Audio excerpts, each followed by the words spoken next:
종합제 TV 시청자 여러분 안녕하십니까? 2018년 12월 18일입니다. 통일부 통일교육위원으로 위촉된 김광수란 사람이 무슨 토크쇼에 참여를 해가지고 한다는 이야기가 북한을 매력 있는 독재 국가로 불렀답니다. 독재 체제로 불렀답니다. 이분은 한국 대학총학생회 연합 한총련 2기 정책위원장 출신으로서 이적단체 확정 판결을 받은 단체 간부인데 무슨 행사냐 하면은 김정은 국무위원장 서울 방문 기념 특별 대담입니다. 이 행사에 참여해가지고 지난 14일 열렸네요. 북에 대해 굳이 독재라고 부른다면은 전 매력적인 독재라고 부르고 싶다. 다수가 소수를 착취하고 배제하고 굉장히 많은 문제를 발생시키지 않나. 이건 아마 한국을 가리키는 것 같습니다. 그러나 북한은이라고는 하지 않았지만은 그런 의미입니다. 북한의 인민민주주의는 99.9%의 민주주의로 아래로부터 올라오는 민주주의다. 나는 국보법 위반으로 2차례 감옥에 다녀왔다. 아니 이런 사람이 어떻게 통일부 통일교육위원이 됩니까? 통일부 통일교육위원이 이런 이야기를 할 수 있는 면죄부를 얻었습니까? 이 국가보안법 위반입니다. 전부 다. 반국가단체 찬양 고무죄에 다 해당됩니다. 그런데 이렇게 마음대로 이야기를 해도 이제 아무도 나를 잡아가는 사람은 없고 수사받지 않는다는 자신감이 생겼겠죠. 더구나 문재인 대통령이 김정은을 모든 국민이 쌍수로 환영할 것이라고 하니까 용기 백배 해가지고 이런 발언을 하는 것으로 추정이 됩니다. 매력 있다는 말이 참 흥미롭습니다. 그리고 북한이 민주주의랍니다. 99.9%의 민주주의인데 이게 아래로부터 올라오는 민주주의랍니다. 아래로부터 올라오는 민주주의. 이 사람은 지금 북한을 교과서로 이용하는 사람이죠. 북한을 이해하는 데 있어서 노동신문과 김일성, 김정일이라 쓴 책을 통해서 이해하는 사람과 북한을 체험한 사람 사이에는 천당과 지옥이 있습니다. 북한을 문서로 이해하면 천당입니다. 그런데 존재하지 않는 천당이죠. 그것은 관념의 천당입니다. 머릿속에 있는 천당입니다. 그러나 북한을 체험한 사람은 거기에는 지옥이 있습니다. 북한에서 말하는 민주주의는 수령 독재주의죠. 북한에서 말하는 사람 중심은 수령 중심이죠. 수령을 위해서 모든 주민들이 결사옹위하는데 총폭탄이 되어야 한다. 그러니까 김정은 한 사람을 지키기 위해서 2,500만원 총폭탄이 되어야 한다. 이게 매력적 독재의 실상입니다. 강제수용소에 10만 명 이상을 잡아 가두어가지고 짐승처럼 살게 하고 죽기 전에는 나오지 못하게 하는 것, 이것도 매력적인 독재입니다. 이 사람의 문법에 따르면 이복형을 쿠알라룸푸르 공항에서 금지된 독가스를 사용해가지고 그것도 베트남 여자 2사람을 시켜가지고 독살하는 것도 매력적인 독재의 한 방식이죠. 그런데 이 사람은 지금 법을 위반하고 있습니다. 법은 뭐냐? 우리나라 헌법 제4조는 자유민주적 기본질서에 입각한 평화적 통일을 추진하라고 했지, 인민민주주의에 입각한 북한식 독재에 입각한 통일을 추진하라고 하지 않았습니다. 통일부가 이런 사람을 통일교육위원으로 위촉한 부분에 대해서는 공안부 검사의 수사를 제가 요청하는 바입니다. 이것이 명백한 국가보안법 7조 위반인데도 수사기관에 있는 사람들이 수사를 하지 않으면 어떻게 되느냐. 국가보안법 제11조가 명시한 특수직무유기에 해당합니다. 특수직무유기는 장기형에 처해집니다. 오늘 조선일보에 이 기사가 나왔으니까 서울중앙지검공안부가 몰랐다고 변명할 수는 없을 것이라고 생각을 합니다. 그렇더라도 북한이 매력 있는 독재 체제라는 이 말에는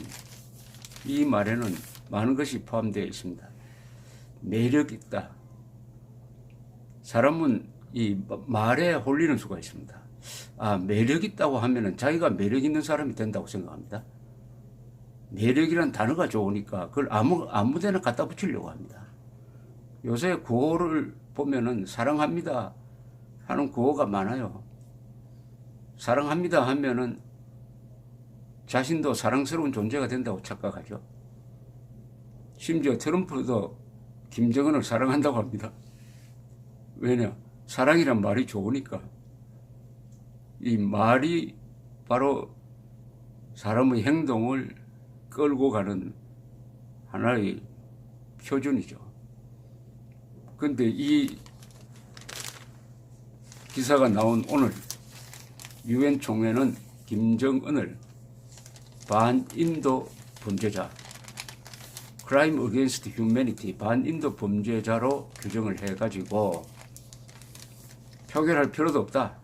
전원 일치는 아니지만은 표결을 해보았자 압도적으로 통과될 거니까 표결을 생략한 컨센서스 방식으로 북한 인권 결의안을 통과시켰습니다. 그 내용에는 북한에서 자행되고 있는 조직적이고 광범위한 인권 유린에 대해서 유엔 안보리가 그 책임자들을 응징해야 한다. 그리고 이 사건을 국제형사재판소에 회부해야 한다 하는 건의를 담았습니다. 이게 이제 유엔 안보리에 넘어가는 거죠. 이게 14년 연속 이런 결의가 나왔습니다. 14년 연속입니다. 여기에는 문재인 정부도 포함되어 있습니다. 주도한 나라는 일본 그리고 EU 국가입니다. 일본은 일본인 납북자에 대해서 북한에 대해서 감정이 좋지 않습니다. 그게 일본 사회 전체로 확산이 돼가지고 북한 인권 문제에 관한 한 아베 수상이 문재인 대통령보다 훨씬 더 적극적입니다. 훨씬 더 적극적입니다. 일본에는 북한 인권의 날도 지정되어 있습니다. 인권 날도. 그런데 문재인 정권은 북한 인권 문제에 대해서 전혀 관심이 없고 오로지 김정은의 행복에 대해서만 관심이 있습니다.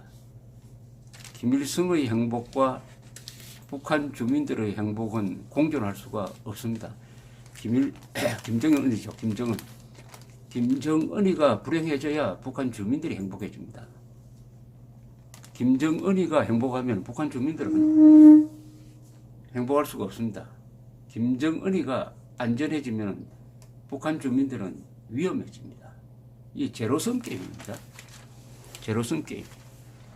거기서 문재인 대통령은 헌법 1조, 3조, 4조, 10조를 위반하고 있습니다.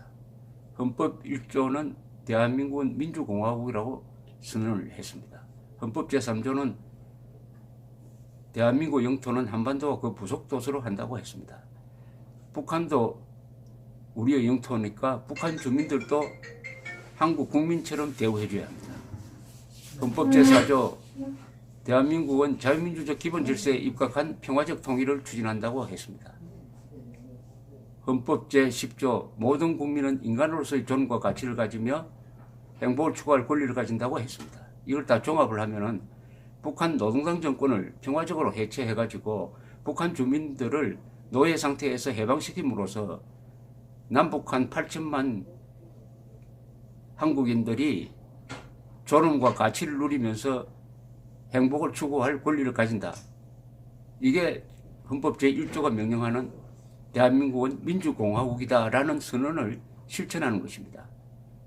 이 의무를 진 문재인 대통령입니다. 이 의무를 진 문재인 대통령이 김정은을 모든 국민들이 상수를 들어서 환영하자는 것은 헌법 1조, 3조, 4조 그리고 10조 위반입니다. 이 정권은 사실상 헌법 위반 종합 백화점입니다.